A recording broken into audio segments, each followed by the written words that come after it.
I just want to take a moment to say a few words here with everything that's on all of our minds a little bit and all of our hearts, with everything that we've seen going on in the world around us. Many things facing society, many things facing our Native American and indigenous peoples. And one of the things that I hoped was to even come back here to my home grounds. I'm standing in front of my home church that I was raised up in here, I guess at this point, many decades ago.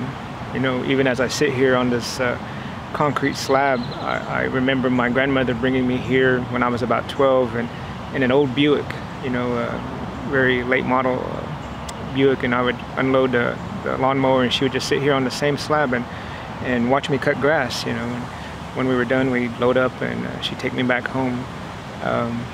But I come here because I think it's of importance that, for myself to say a few things in regards to all that is going on around us in the world. The first point that I want us to begin to understand and to be mindful of is that we were and we are created as indigenous peoples. We have a language, we have a way of life, we have a way of operating that it doesn't always make sense to those in the outside world. And even in this day and time, we've been giving certain things that are meant to help us and to protect us when there are times of sicknesses, there are times of I guess you could say, unhealthy items, things that are in society. And I'm thankful that for whatever reason, even though many throughout history have tried to take this way of life, our spiritualities, our medicinal practices, our ways of praying away from us, that we still have that.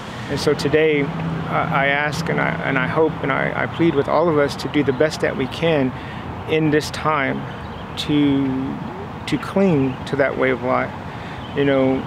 We have to begin to take into consideration a lot of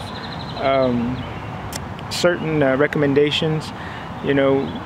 When we think about the non-native community, when we think about something as simple as getting groceries, when we're asked to wear masks, we're asked to use hand sanitizer, things of that nature.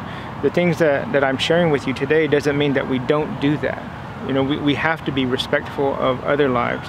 One of the things that we begin to understand as we look at the pandemic that we're in is that we can carry something that might harm somebody else, even though it's not necessarily harming ourselves. This is something that as an indigenous person we have to be very mindful of, is that even though we're not hurting, our actions may hurt someone else. Our way of life talks about humbleness, it talks about love, it talks about forgiveness, it talks about thinking about others first. And as we do that, that's what we want to do when we operate in the rest of society. When we go out to the store, when we maybe avoid going to restaurants and avoid large crowds, things of that nature, we want to be mindful of other lives that are surrounding us.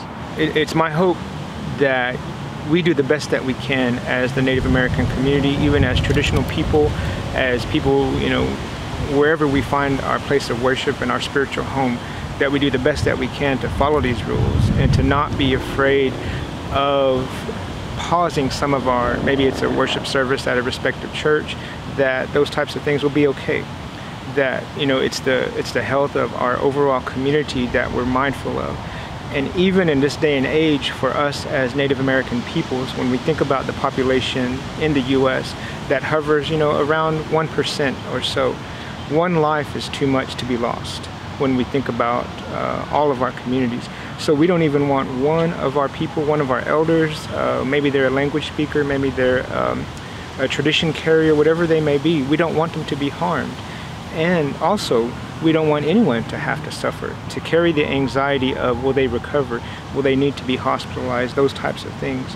It's those kind of things that we keep in mind when we think about the well-being and the health of our communities. So all that I can ask is that for those that might be a part of the Christian organization, the United Methodist Church, that we try to do the best that we can to be mindful of the gift of life that we have as Native peoples and the joy that we have, having this way of life, the ancestry that we possess, and that we protect that way of life. like we say, is that one life is too much, and we don't want any of our people to be lost in this time due to something such as this pandemic that we see going around us.